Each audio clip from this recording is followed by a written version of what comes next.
for those of you that might not be familiar with my background, I've kind of played two roles at the University of Rochester.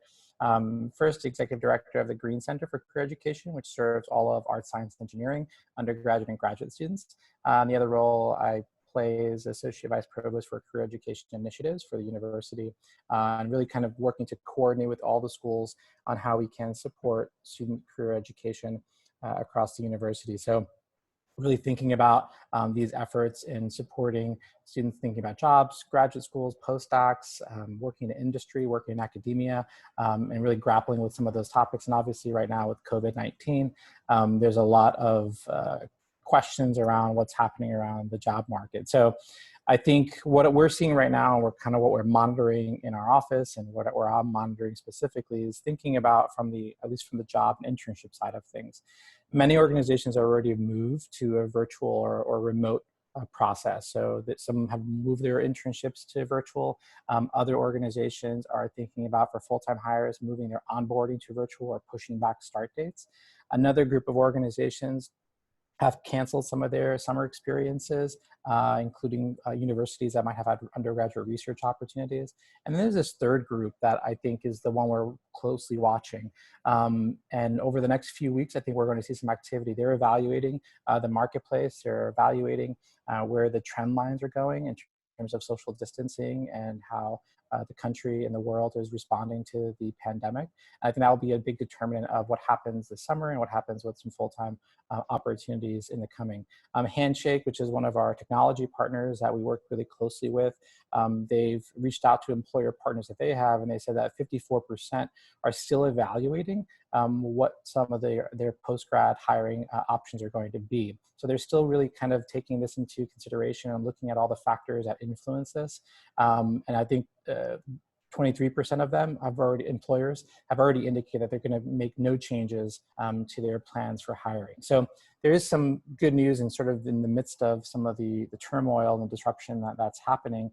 And there is a move to move as many opportunities to remote as virtual as possible if those industries allow for that change and allow for that shift. And as you have probably read about, certain industry sectors are definitely moving to the spot of reducing their workforces. So things that you would probably normally associate: travel, hospitality, food services like restaurants. They're taking obviously a significant hit with some of the social distancing norms that are put into place in those sectors. But there are other industry sectors that are actually growing and hiring. So we have some resources that Danae and I will be placing in the chat for people to be able to refer to. But industry sectors like Zoom and teleconferencing and teleworking kind of resources, those organizations are actually trying to bring on a lot more people to support a lot of the users that are on the system. Just think about that. Most universities around the country went to some sort of Zoom platform in the last 3 weeks. And so they're seeing some of that support as a necessity. A lot of delivery and food supply chain organizations and companies, such as obviously Wegmans here locally, Kroger nationally, are really seeing an increase in some of the needs that they have, as well as educational software. Coursera, Khan Academy, as K-12 and higher ed are all moving to online or virtual platforms. We're seeing a big growth and job opportunities and in those sectors as well. So there's others as well, obviously pharmaceuticals and biotech, as we work to find a vaccine for the COVID-19. I think those are going to be areas that are looking for talent potentially. So we're monitoring a lot of these things in our office, at least, and as well as some of my colleagues around campus and some of the other schools. They're really looking at trying to figure out where are the marketplaces, where are the opportunities. And I think that's something that we're going to watch closely over the next month, which I think will continue to evolve and change.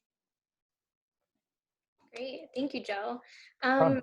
In relation to that, you touched upon it a little bit, but what's important for students to keep in mind as the possibility of unemployment rates go up and there are more threats happening to job security? Do you have advice for these students as they see this happening? Yeah, I think, and my comments, I think, would apply to grad students and undergraduate students across the institution. I think what I would say is probably number one critical is resiliency and adaptability. How can students adapt maybe what they were going to do or where they were going to take their talent into the marketplace, and maybe pivot to areas that are growing. So I mentioned some of the industry sectors that are in growth mode and that are hiring. How can students think about what they've done at U of R and apply those skill sets and competencies to a different part of the industry sector in the job market? So those are real options for them. I think it's important to be staying on top of and thinking about what those are. So we see our responsibility in our office is trying to highlight some of those areas so students know where to do that, as well as supporting students and advising them on how to effectively do that. How can they tell their story and apply what they've done at U of R maybe to a different area that they didn't anticipate going into, whether it's for a remote internship or a job after graduation. Now, obviously, many students might also be considering, especially undergraduate, they might be considering graduate school. And that's definitely a possibility and an option for those to look at. But I think it's important to evaluate, what's the degree program that you're thinking about going into? What's the value of that program? Not just in the present sort of next year or so, but maybe 2 or 3 years down the road. And how does that align with some of your interests and some of the goals that you had prior to COVID-19 sort of taking hold of us across the country? So I think those are definitely factors to sort of work into the conversation and thinking about your own ability to work remotely and to work on project-based work and applying your skills in more of a virtual setting, if your field of interest actually lends itself well to that. Some fields don't, and I think that's something that we're trying to sort of suss out, and which ones would lend themselves well virtually and when others might not do that. Okay, so can you speak upon what this means for first year and sophomore students and what they should be thinking about this summer if their opportunities have been interrupted? Yeah, that's a great question, Danae. I think obviously we want students to be able to find opportunities all over the place. And so we started identifying and partnering with some organizations to examine and promote opportunities that are both virtual or project-based. So essentially like shorter term kinds of micro internships, if you will. So there's a number of resources that we have on our website, on Handshake, that really could be beneficial for students to be able to do if their internships that they might have had might have dried up, but also more importantly, if they were planning on working part-time this summer at a restaurant or a camp or things like that, and they're not able to make or earn money, like that's something that is maybe a reality for some students. So many of these are paid opportunities, and I think that's something that we're looking to promote more of, and also helping employers and especially our alumni that want to give back. We're providing them some guidance on how they can move their experiences to more of a project-based or virtual format. The other thing that we're working on campus, so I'm in meetings, we're meeting regularly on a weekly basis with colleagues from all the departments: Student Activities Office, the Greene Center, iZone, the RCCL. There's a number of us on campus thinking about what can students do this summer that continue to help them build their skills or competencies. So we're working on some ideas right now, and we welcome ideas and feedback from students that want to maybe be involved in helping us find solutions to that problem and provide students opportunities to really skill build this summer and keep advancing their knowledge, but also their progression towards graduate school down the road, potential jobs or fellowships that they might want to pursue after graduation. So we got some good ideas that we're working on, and I think there should be some communication on those items coming out in the next few weeks. Okay, yeah, we just got a message in the chat asking if we have good web pages or resources that we can send in terms of virtual project-based and micro internships.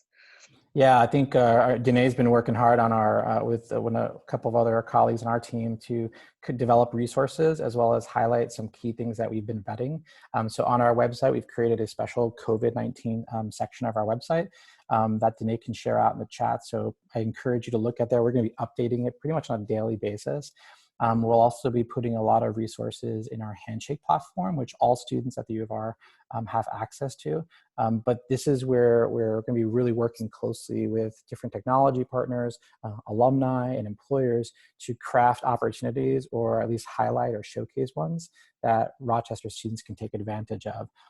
So we'll be continuing to update that information. We also have regular social media that Danae actually sort of manages, as well as some newsletters that go out to students. But if there's other ideas for communicating that out, love to hear them. I think it's important that we kind of keep the lines of communications open when we're in kind of these situations where there's a lot of misinformation sometimes, and sometimes the information can be pretty negative. And so I think we're trying to find a right balance of realistically identifying, and showcasing what the marketplace is looking like, but also counterbalancing it with where there might be some opportunities for U of R students to be able to continue to contribute to solving these problems that might exist out there, but also continue to move forward with their career path and their career education. Absolutely. Thanks, Joe. No problem. Yeah, we're working on a ton of different resources and we're excited to share those out with you. So what about the students who are currently in the midst of a lot of anxiety and stress and worry about their experience this summer possibly being canceled? Hmm. Do you have advice on how they should be following up with their employers to ask like what's happening? Yeah, I think so my answer or my advice might sound really simple, right? But be communicative and ask the question. And like I mentioned at the top, some organizations are kind of right in the middle of the process of evaluating if their experiences can go virtual or if they'll be canceled. So it's really incumbent upon you as a student to ask those questions, and also showcase your willingness and ability to actually work remotely if you're able to do that and able to sort of help them contribute or solve problems that they might be facing. The reality is that some of their businesses, whether it's a small or large size organization, may be severely impacted by what's going on. So your understanding and empathy of where their business is and how COVID-19 might be impacting their business, I think is really important to sort of acknowledge the context, so that you can then position yourself and really help them figure out how you can be part of the solution. I think that's the critical piece here. So it's asking them obviously outright, but also thinking about how can I actually help these people out in really solving whatever problems they're facing for their clients or for their business line that they have. And that's going to vary widely depending on the industry sector, depending on geography to some degree. But I think it's important to sort of understand that as you're asking that question. For those of you that if an employer says like, hey, I actually don't know how to move my opportunity virtual, well, part of our team is dedicated to working and consulting with employers and to help them figure out how do they do that. So we have a number of staff members that are ready, willing, and able to help with that transition. And we've been offering, co-sponsoring some webinars in the past that really help organizations do that. So we're there to help out, to kind of indirectly support you by helping the organizations that you might be working with. Some of the links that Danae is putting in the chat are highlighting for some larger organizations if their internship programs have been canceled, who's still hiring, as well as which ones have moved to a virtual format. So there's great information on there. And so we're subscribing and monitoring sort of the status of internships through some of these really cool resources that have been developed over the last few weeks. We have a student in the chat right now sharing that they were a finalist for a BME related industry summer internship, and last week they learned that the internship program was canceled. So they would like to know what support is available from the university to help acquire a new internship this summer. They're a junior, so this summer is very critical for them. Yeah, well, first of all, sorry. I think that's, I know that's probably really frustrating, and I'm sure really challenging to have to get that news and that the organization wasn't able to move forward with that. My main suggestion is meeting with one of our advisors. So our entire team obviously has gone virtual since it's about 3.5 weeks ago. I think it's kind of understanding what the parameters of your needs are, what the parameters of your search is, and then identifying alumni and employers that are currently actively hiring. So we're working really closely with our tech partner Handshake, as I mentioned, to help identify which are the companies that are still actively looking and seeking talent. So we're kind of sourcing out some of the opportunities that are in the system to really highlight and showcase the ones that are active. We're also mobilizing our alumni. So we sent a message out to our alumni last week, and we said, listen, the number one way you can help us out right now is identifying opportunities at your organizations for students that are currently looking for internships or project-based work. So we anticipate over the next few weeks, we're going to see people contributing opportunities and really looking for ways they can help students out within sort of that are in your situation, right? That are kind of have lost their internship opportunity for the summer. The reality is a group of students that are going to be in that boat.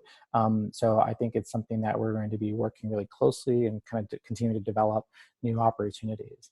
One of the things that Danae is actually doing a sort of a mini podcast series to highlight how different industry sectors are being affected. So we're going to be asking our alumni to give some insights and advice to students that are still looking for opportunities and how certain sectors of industry are being positively or negatively impacted by what's happening with COVID. So I think those are some critical things we can do out the gate, using the resources that Danae is sharing, but definitely setting up a meeting with an advisor to kind of work through your strategy, I think will be a critical next step. Yeah, that's a great idea, Joe. Do you mind clarifying a little bit about who at the university should people be referring to connect about employers who are trying to move virtual? Who should they be working with? Is that what you mean? Yeah. Yep. So Megan Vargalik on our team, her information's, Danae, you can put her email in the, I'm sure she'll love that, but you can put her email in the chat. But Megan's heads up our employer and alumni connections. And so she's been reaching out to organizations to find out like what they're doing and our key partners that we have with employers to find out what their status of their experiences, internship or jobs are. She's also kind of leading the effort to figure out how can we help these organizations transition their programs to an online or virtual platform. So I think it's incumbent upon us, and I think many of my colleagues around the university are looking to figure out how we can support companies, as well as many of whom are alumni, to transition that, because I think there is an interest in continuing to hire students, because students are the critical talent pipeline that many organizations need. And when we recover from this state of affairs, there's going to be a need for talent again. So we might see a lull in hiring over the next few months, and that's going to be dependent on how long, or if we are practicing good social distancing and we are flattening the curve. And I can't emphasize that enough, that your health is critical to the economy recovering. Is that obviously first and foremost your safety and your health of you and your family, but that's how the economy recovers. If we're able to flatten the curve, people then can go back to work, and people are able then to go back to sort of business as usual, so to speak, both in the nonprofit sector and the for-profit sector. So that's kind of priority one, health and safety. But then I think that does lead to a resurgence potentially of hiring. But that's going to depend how long it takes us to flatten the curve out. Yeah, that's a good point, Joe. So we have another question coming in asking, is it worth applying for virtual internships without the experience of being in the firm and working alongside the employees? Simple answer, yes. I think anything you can do this summer to gain experience, to continue to advance your skills, I think is really going to be critical. The reality is that you got a crash course on working virtually about 3.5 weeks ago when all of our classes went online. So I think you actually have the skill set and the savviness technologically, many of the students do, to be able to adapt to this environment. So are you losing something by not physically being in contact with people and physically working with them? 100%. But I think there's ways to engage with people one-on-one via things like Zoom or telephone, to start to build rapport and build community. The good thing is, and if there is a good thing, right, is that we're all in the same boat. So it's not like there's only a certain part of the population that is working remotely, or a certain part of the world is working remotely. The vast majority of people throughout the world, and especially in the United States, are pretty much working in some sort of virtual remote environment, if they're not on the front lines like our amazing doctors and nurses, such as like here at Strong Memorial. So a lot of people are in the same boat. So everyone's looking and striving for some ways to engage. So I don't think that's a negative thing. I think that's become a little bit of a new normal in our current state of affairs. So definitely awkward, different, but I'm sure many of you have tried to have family FaceTime calls or Zoom calls or virtual happy hours over the last 3 weeks or so, or game nights.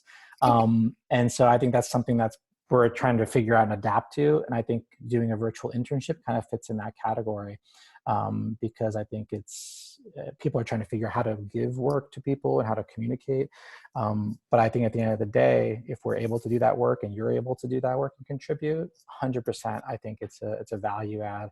And I think at the end of the day, it's about the outcome and the impact that you can make for an organization through the experience. And if you can do that virtually, I think that says a lot about you as an individual. I think that says a lot about your talent and skills, and your ability to contribute to an organization. Yeah, you're absolutely right, Joan. It goes back to what you're saying about being adaptable and being resilient, right? This is Yeah, the time 100%. to definitely practice those two things. And So, I think we sorry, Dana, I think we can also sort of leverage that, right? I think if you're able to do that really effectively, that becomes almost like a skill set that's a badge of honor and something that's value add to an organization. So I think students are really in a good position if they are taking the time to think about how to do some of these things and maybe learning new tools like Slack, or obviously becoming more of an expert at using things like Zoom. Those might be really good assets for an organization. absolutely. Okay, so we're going to switch topics just a little bit. So, Sure. we have a question coming in asking about, so my undergrads who are thinking about grad school are anxious about taking a pass fail option and how that might Yeah. affect their standing for grad school admission. Totally understandable. What can we tell them about expectations regarding GPAs in the time of COVID? This is a really good question. And I think it's something that we're paying really close attention to. So we've reached out to graduate programs, or obviously in contact with graduate programs at U of R, to figure out how they're evaluating the sort of current state. Much like I mentioned earlier, we're all kind of in the same boat. Many universities across the country have gone to sort of the SFP, pass fail option. So we're not alone in that regard. I think the university has some really strong benchmarking to evaluate how others might be handling this. So I think it'll vary on graduate program and degree and which courses. So there's a depend clause in there for sure. So which course are you pass failing? Which programs are you looking to get into? Where are you in your academic career? Are you a junior getting ready to apply in the fall? Are you a first year student, taking sort of a prereq course that goes into that? So there's a bunch of factors I think to evaluate, and luckily we have until the end of the semester for you to make that decision. So I think when possible, and if you're doing well, definitely take that for a grade, if you can do so. If you choose not to and you choose to go the SF route, I think that's perfectly acceptable. I think many will, look at the semester with a lens of empathy and consider sort of the factors. Not all of our students and not all students across the country are in the same boat in their abilities to sort of perform in this virtual environment. So I think how you communicate that and tell your story about what happens this semester and how you had to maybe overcome obstacles in order to continue your classes and continue to be home, dealing with maybe sick family or friends, I think is going to be part of the equation. So as you're preparing graduate school applications, as you're preparing fellowship applications, I think it's important to take some time to shed light on grades, if that's a necessary part, or if that's something that stands out on your application, and how this semester might have impacted some of those applications or grades that you might have had. So I think we're getting advice from different graduate programs, and obviously that's going to be a factor in the application process for years to come. But I think at the end of the day, it's going to be an individual choice, and I think our advisors can help you kind of decide or balance out all the criteria on that equation, because there is a high level of personalization, I think, that comes with that decision based on where you are at the institution in terms of your class year, what programs you're looking at. So I think that's where I would start the conversation, and then I think we could look at those factors and then decide what's the best path forward. And luckily we have about another 3 weeks or so to kind of evaluate that decision, and so the pressure is off a little bit for us to be able to evaluate that. Great. Thank you, Joe, for talking a bit more about that. No Um, problem. we have a question coming in about summer internship funding. So I'll read it off to you. Hi, I'm a sophomore student and I moved to my country as soon as my soon as the school moved online. The situation in my country is very different. There is a full lockdown, and up to now, we are at 275 cases, and it is predicted that the island is going to be COVID-19 free by the end of April, mid-May. I wanted to apply for summer internship funding, and I got into an internship here. The internship is going to be held in June and July, and I wanted to know if there is a chance that my application can still be accepted. Short answer is definitely apply for it. We're kind of hedging to this thing is moving at a pretty rapid pace, and it's changing. It's very different states all over the world. We've made the decision, and we're rolling out and changing some of those application requirements in the next few days. We're probably going to only fund, we're most likely going to only fund virtual experiences, but we're going to take all considerations of all cases. We don't want to put students in harm's way. We think while certain places might be COVID free right now, they might not be in 2 months from now, while other areas like yours may be in a total lockdown right now, and they may be COVID free within 2 months. It might be very safe for you to maybe return to work at that time. So we're aware of the situation. We're sort of sensitive to the nuance that exists with that. But I think for us, we want to make sure we're putting health and safety in accordance with WHO and universities' sort of stance on this first. So we're going to prioritize virtual experiences as well as skill-based development. So we're actually expanding our summer funding to look at other types of experiences that it might allow you to grow a certain skill set. So maybe like a coding camp, or taking a project management sort of workshop online and building out a skill set. So that's our default now in terms of what we're prioritizing. But like I said, definitely reach out to me or some members on my team, because I think we're going to think critically and look at if there's our exceptions to that. But we want to make sure that we're putting the safety of students kind of ahead of anything else.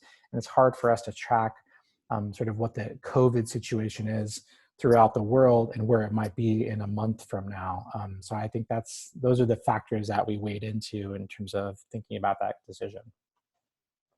Yeah, in relation to that, Joe, we have a question about whether or not the Greene Center or the university has considered delivering boot camps to students that will better prepare students for possible internships and possible virtual jobs. Yeah, I think this is a great question. Anyone that's interested in volunteering, please reach out to Danae. I'm leading a group on campus, and we're actually have just gotten to the part where we're soliciting student feedback to help us craft summer experiences like a boot camp, different seminars or workshops that really kind of help students develop skills and think through how they can maybe prepare for what's coming next, whether it's a fellowship in the fall, an internship down the road, or a job. So we're thinking about a variety of ideas, and that boot camp concept is definitely one of the ideas that we're looking at. How can we do that online and virtually? Who on campus is there? So think Medallion program, for those of you that participated in Medallion through the Student Activities Office. They've done a phenomenal job. How can we take that concept and scale it out to include other skills or competencies that might be really relevant as well as things like leadership that I think the Medallion's really focused a great deal of time on. How do we figure out how to sort of package that and prepare students for what might be down the road for them? Sure, absolutely. We have a follow-up question about funding. Is funding available for taking workshops about skill building, such as learning project management skills or even coding different languages? Yeah, I think that's something new we're trying this year. So because of sort of our situation, we decided to open that up to fund those kinds of projects. So we're really excited about that. This is not something that we had done in the past or things that we've supported in the past. Those are going to be, all our details are on the funding page of the internships site that we have. So Janae, I don't know if you can share that link out on the internships page and the funding. We're updating all the language there. You can see the details of what the eligibility requirements are, as well as what the application process will be if you're going to apply for those kinds of programs. All right, I'll work on pulling that page up. Thanks. Of course. So we did have a question come in asking, do you think that American firms would hire international students to work remotely? So I think American firms are going to hire international students to work remotely. Is that the question? Yes. Got it. I think if the laws of those organizations and the type of work they do allows them to do so, I think it actually might, and students fulfill any requirements by ISO for work authorization, there really is a good opportunity that they might be able to do that. So if their pre-COVID-19 policies around hiring international students were stringent, that might not change with our current sort of COVID situation. If they are more fluid and open and accepting of international students, I think that may continue as long as we're able to articulate to them that you can legally be working remotely. That's going to change, and that might evolve, but that's something that ISO and our office are working really closely with to monitor and also give really sound and accurate advice to students. So it depends what kind of visa you're on. It depends what country you're from. There's a lot of factors that go into that. But checking with your ISO advisor, checking with our team, I think we'll find the right path and the combination. But there are a few factors to be considered in that question. But it very may likely be a possibility to do that. But a lot of it depends on where that organization was prior to COVID and what their policies were around international students.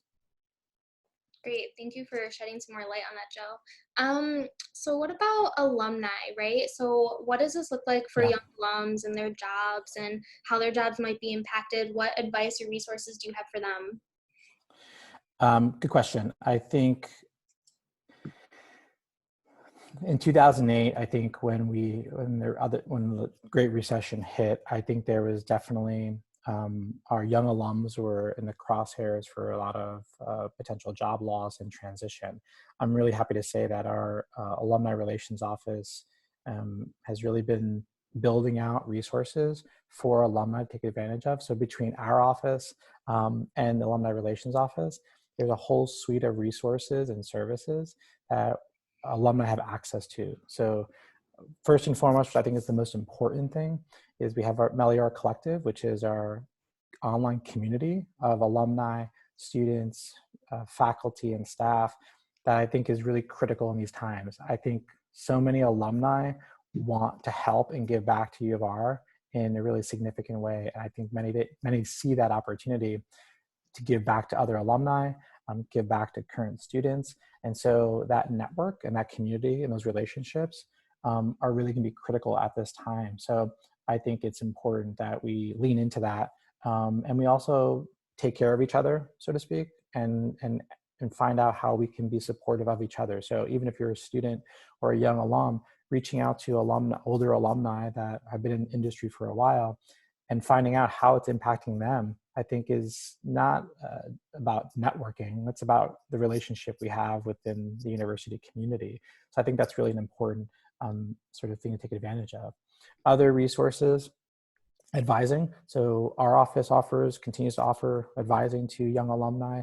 Alumni Relations has a number of coaches that are available to support alumni in thinking about careers, thinking about job transition. So that exists there. And then there's a number of other workshops and online things that we're working on that will be accessible and also open to young alumni to take advantage of. So we're creating and enhancing our virtual library, so to speak, and online offerings that can be available to a variety of our student alumni populations, because I think some of the concepts are very similar and relevant. And then we're doing industry specific content that I think might be more relevant to certain people depending on the industry sector that they're in. So I think there's some great options and opportunities to sort of take advantage of between the two offices. So we'll be housing a lot of that on our website, and then Alumni Relations. I could share that link with you. Alumni Relations has some great resources. If you're a little bit more seasoned in your career and are a little bit more experienced, there's resources that relate to that. And then we're also investigating a number of other resources that really might be relevant and useful to alumni down the road. Yeah, on the flip side of that, for alumni, how are we involving them in our response to COVID-19? I know you spoke a little bit about it earlier on about the podcast and the mini series, but how are we involving them? Or even if there's alums on this right now, like what are opportunities they can volunteer to help support us through this time? Yeah, that's a good question, Janae. I think First and foremost, I think we want to mobilize our alumni to identify maybe opportunities at their organizations, internships, project-based work. This has disrupted a lot of people, not just our undergrads that are maybe sophomores or juniors, our graduating seniors that maybe their job start dates have been pushed back a few months. What can they do in that interim period before going to start their job or going to graduate school or going on their fellowship? So I think if alumni have opportunities within their organizations to provide students, I think that's going to be immensely helpful at this day and age. And Megan, who I mentioned earlier, kind of helps to coordinate a lot of those efforts, and she's got some great people within sort of her area to support alumni and help figuring out how to do that effectively. I think I can't underscore the value of alumni advice and insights. And so joining the Melior Collective, great way to connect with people and with alumni and students. But also, Danae, your podcast, in the mini series, we're asking alumni to join us for panels and virtual sessions to talk about their experiences, whether it's in 2008 or 2009, or whether it's right now in their current industry. So we want to give a platform and a voice for alumni to share their insights with current students and other alumni. So we're creating a lot more of those opportunities to do that.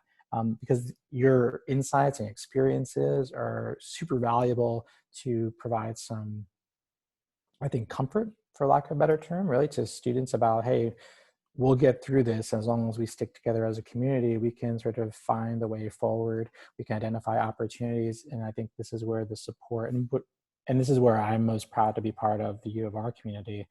This is an opportunity for us to come together and really kind of help each other out to advance forward. So I think alumni plays such a pivotal role in some of these areas. And I think on the other last piece is, I think, what we talked about earlier around summer funding. I think there is a financial need that some of our students have. And so I think if we're able to offer that support in the form of internships or virtual jobs, that's great, because that's money that's going into our students' pockets that might be really help them continue forward and help them cover the expenses they have in the summer. But we also want to continue to grow our summer funding pool to continue to support students and do different things in that regard. So I think those are definitely some of the ways that alumni and friends of the university can continue to support and help our office, but really more directly help students, undergraduate and graduate, continue to help advance their career path. Great, thank you. Cool. I wanted to call out the question where someone is expressing that they're struggling a little bit with anxiety and they're not quite sure where to start with the job process. And I can speak only from my own experience through all this. Everything does just feel very heavy right now. And it feels there's a lot of uncertainty. It's hard to watch the news. It's hard to go on social media because it's everywhere, right? So do you have any advice for that or any tips on how they can get started? That's a good question. And I think, I don't think that you're alone in thinking that, right? I think many people this has been so disruptive and so, I think, unsettling in some ways for so many people. I think it's trying to find that mental balance and also managing exhaustion, which I think is really critical at this time. What's your outlet? And I think that's a hard thing to sometimes find, but I think it's important to lean into friends or families or reading or walking, obviously with social distance. I think it's finding out what are your relief valves for some of the stress and anxiety, because to be quite honest with you, I think jumping into a job search or an internship search or any of these decisions, they kind of take a lot of your sort of mental state and energy. So having a balancing and finding opportunities for that. So UHS continues to support, UCC continues to support students in terms of counseling and advice, the care system, the care network, your mentors and advisors you have at the university. I'm an academic advisor here, and I know that I want to check in with my advisees and find out what they're doing and what's happening with them. And so this is the time to lean into and ask for the support you need from the community that you have around you, that you've built since you've been at U of R, and obviously your families and friends as well. That's kind of critical. Your health is such an integral part of all this process because it's all interconnected, right? You can't really separate. I'll spend some time on the job search, but I'm really struggling in other parts of my life. So it's making sure you're attentive to that and using the resources available to you through the university, telehealth and virtual resources, obviously. But also at the same time leaning into then the services we provide and others like your faculty member and advisors and coaches or whatever it might be, that I think really want to make sure that you're okay. And I think that's part of our campus community and the culture of care that we have here at U of R, is to try to find that. And obviously there's been some bumps in the road in order to get those things up and running, but I think we've all experienced some form of disruption over the last 4 weeks. And I think now we're starting to maybe find a little bit of a rhythm. And I think the resources that we have at U of R are there to support you in that process. But I think asking for help and support for what your individual needs might be, I think is going to be critical, at least a starting point. Thanks, Joe. That's some great advice. We only have a couple minutes left. I did a last call for questions, and I think it looks like we're all caught up on that front. Since we do only have a few minutes left, do you have any last words that you want to share, or any working from home tips that you've discovered yourself? I got to move around a lot, so I have like 3 different desks in my apartment that I moved to just to keep it interesting. I think the number one thing for me, I think I can talk about in terms of our community, is to continue to source ideas, brainstorm together to find solutions, give us feedback. But I want people to be part of our process for identifying ways forward that we can continue to support students, that we can continue to support employers, alumni, and all the other stakeholders that we serve. So I think we welcome ideas and partnerships, because I think these types of, to me, career education is a collective effort, right, for the whole campus community. Your faculty members are critical in educating and supporting and advising students. My team obviously is there to sort of serve as this bridge between what happens at U of R and what happens outside of U of R. Families are there to support and emotionally, mentally, intellectually, so many of our students. So there's so many people that are there, and I think the key thing for me is that we continue to come together to find paths forward to support the career education and honestly, like, lean into what makes U of R, I think, the place that it is. Awesome. Oh, we have another question. Sure. All right. We'll make this the last one. Okay. Any tips or resources for new advising professionals during this time? New advising professionals. Oh, wow. I think a lot of the things I mentioned, I think, apply to staff, right? I think it's easy to get caught up in everything that's happening to want to help everyone, but I think your health and mental and physical is critical at this stage. So making sure that you're carving out time for yourself, because we can't serve and support the students that we have here at U of R if we're not sort of in our best place that we can be. So I think it's making sure that you're taking time to think through that, and making sure you're taking time for yourself to recharge in order to be at our best to really serve and support the students that we're asked to support. And I think the other piece is what we talked about at the beginning, adaptability. It's key. What happens, who knew like 3 weeks ago we'd be here, right?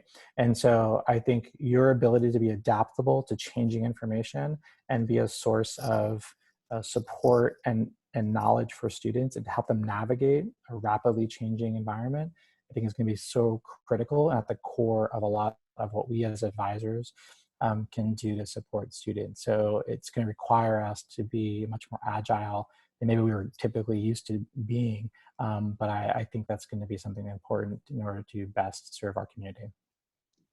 Awesome.